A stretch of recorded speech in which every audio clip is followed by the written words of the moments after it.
Assalamu alaikum everyone, my dear students, brothers and sisters, and welcome to my first English class from educationlivebd. Today our topics identify the verb. আজকের টপিকসটি তাদের জন্য যারা admission test 2022 সালে দিবে এবং এই identify the verb হচ্ছে একবার বেসিক একটা টপিকস। সো এই টপিকসটি তোমরা যারা ভালোভাবে বুঝতে পারবা তোমাদের গ্রামারে অনেকখানি তোমরা এগিয়ে যাবা। সো আজকে আমরা নির্ণয় করব যে কোনটি ফাইনিট ভার্ব এবং কোনটি নন ফাইনিট ভার্ব। প্রথমে আসো ফাইনিট ভার্ব। ফাইনিট ভার্ব হচ্ছে নাম্বার পার্সন এবং টেন্স অনুযায়ী যার রূপের পরিবর্তন হয়। একটু খেয়াল করো, নাম্বার পার্সন এবং টেন্স অনুযায়ী যার রূপের পরিবর্তন হয় সেটি হচ্ছে finite verb. For example, she reads a book. এখানে খেয়াল করো, শি হচ্ছে থার্ড পার্সন সিঙ্গুলার, সো এ কারণে রিড ভার্বের সাথে এস যুক্ত হয়েছে। তাহলে আমরা এই রিডসটাকে আমরা কি বলবো?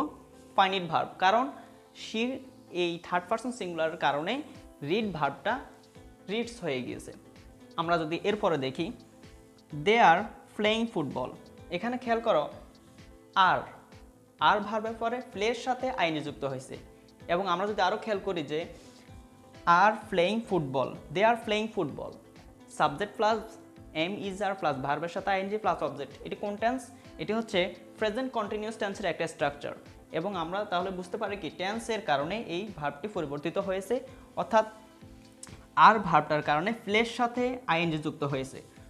সো এটি হচ্ছে একটি ফাইনিট ভার্ব, কারণ এটি নাম্বার পার্সন এবং টেন্স অনুযায়ী পরিবর্তন হয়েছে।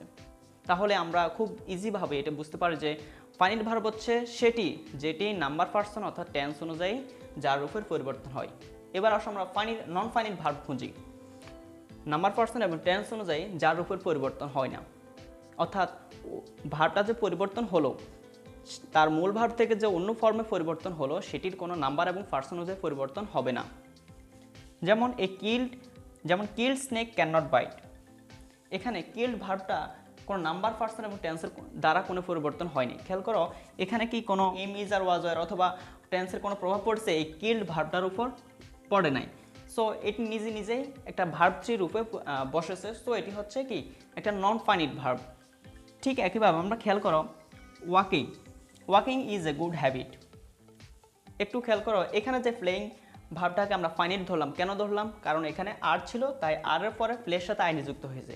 এখন এরকম কি কোনো কিছু আছে? এখানে নেই, তাহলে এটি কি নন ফাইনিট ভার্ব। সুতরাং আমরা কি বুঝলাম? ফাইনিট ভার্বে নাম্বার পার্সন এবং টেন্স অনুযায়ী পরিবর্তন হয় এবং নন ফাইনিট ভার্বে নাম্বার পার্সন এবং টেন্স অনুযায়ী পরিবর্তন হয় না।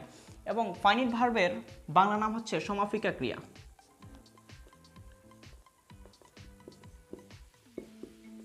এবং নন ফাইনিট হচ্ছে অসমাপিকা ক্রিয়া।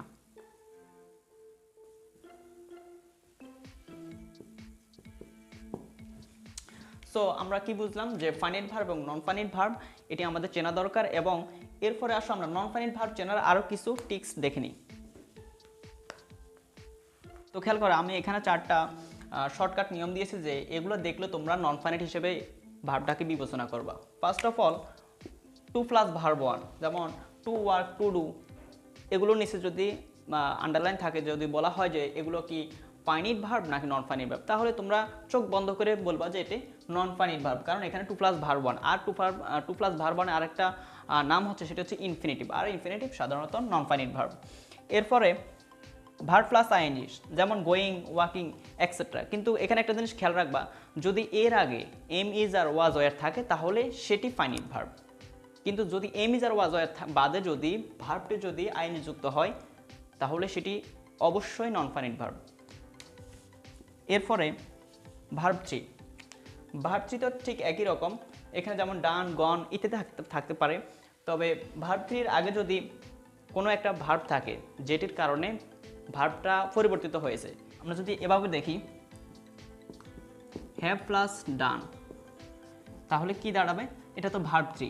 এখন আমরা কি ডানটাকে কি ফাইনিট ধরবো না নন ফাইনিট? এটা ফাইনিট, কারণ হ্যাভের পরে ডান বসেছে। এখন যদি হ্যাভ যদি না থাকে, শুধু ডান থাকে, বাক্যে যদি ডান থাকে, তাহলে সেটা হচ্ছে নন ফাইনিট ভার্ব। ওখানে হ্যাভের কারণে ডান বসেছে আর এখানে শুধু ডান বসেছে, তাহলে এটি নন ফাইনিট ভার্ব। এরপরে আসো 4 number, having plus verb three. মনে রাখবা, হ্যাভিং প্লাস ভার্ব থ্রি দেখলে তোমরা নন ফাইনিট হিসেবে বিবেচনা করবা। সুতরাং 1 নাম্বার এবং 4 নাম্বার তোমরা দেখলেই কোনো চিন্তা ছাড়াই সেটি হচ্ছে কি নন ফাইনিট। আর 2 এবং 3 তে কিছু জিনিস খেয়াল রাখবা, যেমন 2 নাম্বারে খেয়াল রাখবা যে এর আগে কি এম ইজ আর ওয়াজ এর আছে কি নাই, যদি থাকে তাহলে সেটি ফাইনিট, যদি না থাকে তাহলে নন ফাইনিট। এরপর 3 নাম্বার ভার্ব 3, যেমন ডান, গন এক্সেট্রা হতে পারে।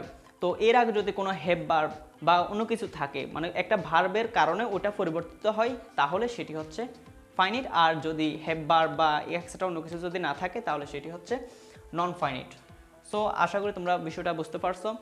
এবং তোমরা অ্যাডমিশনের টেস্ট, তোমরা যারা 2022 সালে অ্যাডমিশন টেস্ট দিবা, তোমাদের সকল ক্লাসগুলো এই প্লেলিস্টে ধারাবাহিকভাবে দেওয়া থাকবে। আশা করি তোমরা ক্লাসগুলো